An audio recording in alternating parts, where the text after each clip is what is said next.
As we begin exploring chapters 5, 6, 7, and 8 of Romans, I want to dwell a little bit in chapter 5, particularly chapter 5, verses 11 through 21. Here, Paul describes our lives as being swept up in the life stories of two other individuals, Adam and Jesus.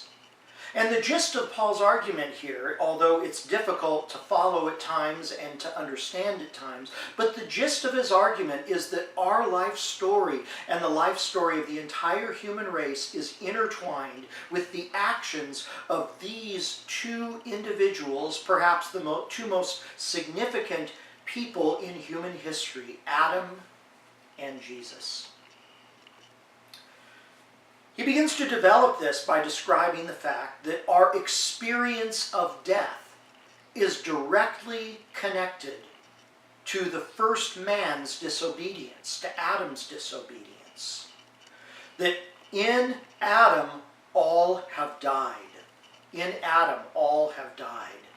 Theologians call this idea original sin.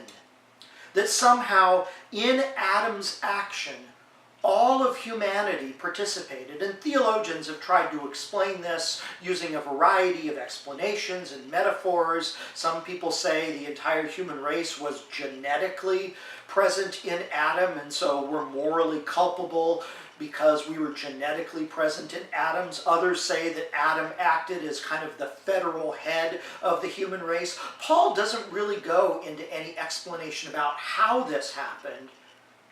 Instead, he's describing that it had happened. And theologians who believe in original sin have believed as a consequence of Adam's first sin that all human beings have been born with guilt, that we are somehow morally and legally guilty for what Adam did, and a nature, a sin nature, that leads us against the ways of God rather than towards the ways of God. That in Adam somehow all have sinned.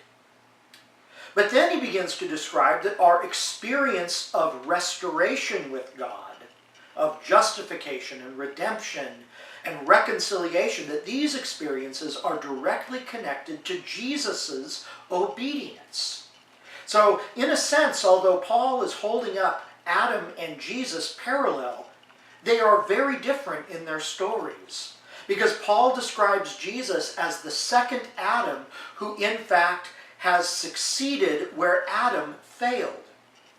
So, in Adam, all died. But in Jesus, we are made alive. Redemption comes, salvation comes. And this leads Paul to kind of an aside or a parenthetical remark about the law of Moses and the role of the law of Moses. If you think of the beginning of creation, as we read in the Hebrew Scriptures in Genesis, and the beginning of humanity in the creation of Adam, we have in those first 3 chapters of Genesis the story of God shaping the first man and first woman and how they disobeyed God and as a consequence were expelled from the garden that God had placed them in and experienced the curse of sin and the curse on the ground and death and these kinds of things. And that human history, before the coming of Jesus, has been humanity in Adam. That somehow his story encompasses all of our stories. But along the way of the unfolding of that story came the calling of Israel. That God called the people of Israel through Abraham, Isaac, and Jacob, brought the nation of Israel out of their slavery in Egypt, established them as a nation, gave them the law, which was his covenant with the people. And so he established Israel to be a solution to the problem of sin. But the problem, as we spoke about in a previous lecture, is that Israel became as much as the problem as all of humanity had become and ceased being the solution. And so eventually, God brought Jesus into the story. Now, The Jewish people of Paul's day believed that the coming and giving of the law is what set Israel apart to be God's unique people. And so, in a sense, they were humanity in Israel, and the rest of the human race was humanity in Adam. But Paul is going to dispute that, and is going to claim that, in fact, the law was given to be temporary, not to be a permanent solution. And that the law was given to Israel to set the stage for the coming of Jesus. As he'll say later in Romans, Jesus is the fulfillment of the law. That God added the law to set the stage for grace, not as a permanent solution, but as a temporary provision, in order for eventually all of the human race to have the opportunity to experience grace. So let's think about this idea of original sin and some different explanations.